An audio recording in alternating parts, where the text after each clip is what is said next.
বাংলাদেশের সকল হত্যাকাণ্ডের জন্য তার ফাঁসি দাবি করছি। ফাঁসি ফাঁসি ফাঁসি চাই, ফাঁসি ফাঁসি ফাঁসি চাই। যদি একজন মানুষকে কেউ হত্যা করে তার কি হয়? ফাঁসি হয়। আর যিনি বাংলাদেশের গণতন্ত্র হত্যা করেছেন তাকে গ্রেফতার করলে হবে না, তাকে গ্রেফতার করে বিচারের আওতায় এনে তার ফাঁসি হতে হবে। আজকের এই সভা থেকে আমি তার শুধু গ্রেফতার না, গণতন্ত্র হত্যার জন্য এবং এই শিশু হত্যার জন্য, সাইদের হত্যার জন্য, বাংলাদেশের সকল হত্যাকাণ্ডের জন্য তার ফাঁসি দাবি করছি। প্রিয় ভাইরা, আপনারা জানেন এই ব্যক্তি শুধু এই গণতন্ত্রই হত্যা করে নাই, শেখ হাসিনার মতো একজন কুলাঙ্গার, তাকে তিনি ক্ষমতায় রাখার জন্য এহেন কাজ করেন নাই যেটা আজকে আমাদেরকে বলতে লজ্জা হচ্ছে। আমরা বলতে চাই, প্রধান বিচারপতির আসনে বসে তিনি বিচারিক অসদাচরণ করেছেন, সেই কারণেও তার বিচার হওয়া উচিত।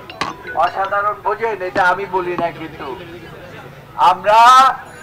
আমরা যখন প্রেসিডেন্ট সেক্রেটারি ছিলাম, আমি এবং মাহমুদউদ্দিন খোকন, তখন বলেছিলাম জনাব খায়রুল হক, শেখ হাসিনা তো বিচার করবে না, অন্য কেউ বিচার করবে না, বাংলাদেশের জনগণ আপনার বিচার করবে।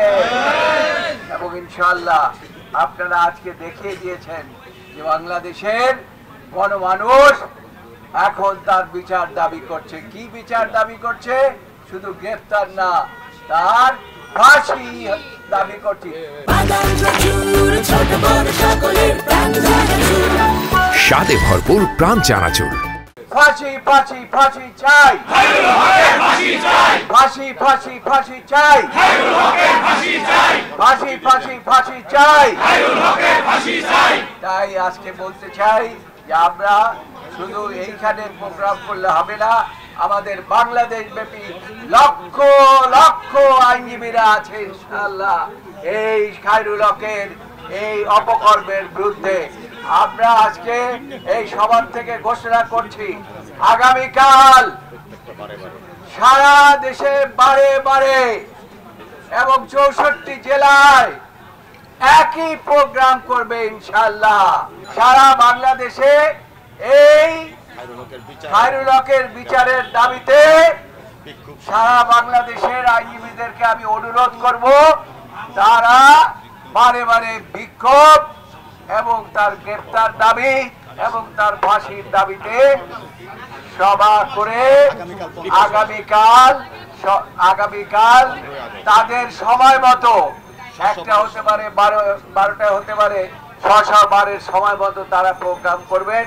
এই প্রোগ্রাম ঘোষণা করে আমি বক্তব্য শেষ করার আগে বলতে চাই, যদি আগামী 24 ঘন্টার মধ্যে তার বিচার শুরু না করেন তাহলে এই আইনজীবীরা আজকে যে দাবি করেছে, যে কর্মসূচি ঘোষণা করেছে, আপনাদের বিরুদ্ধেও সেরকম কর্মসূচি ঘোষণা হবে ইনশাআল্লাহ।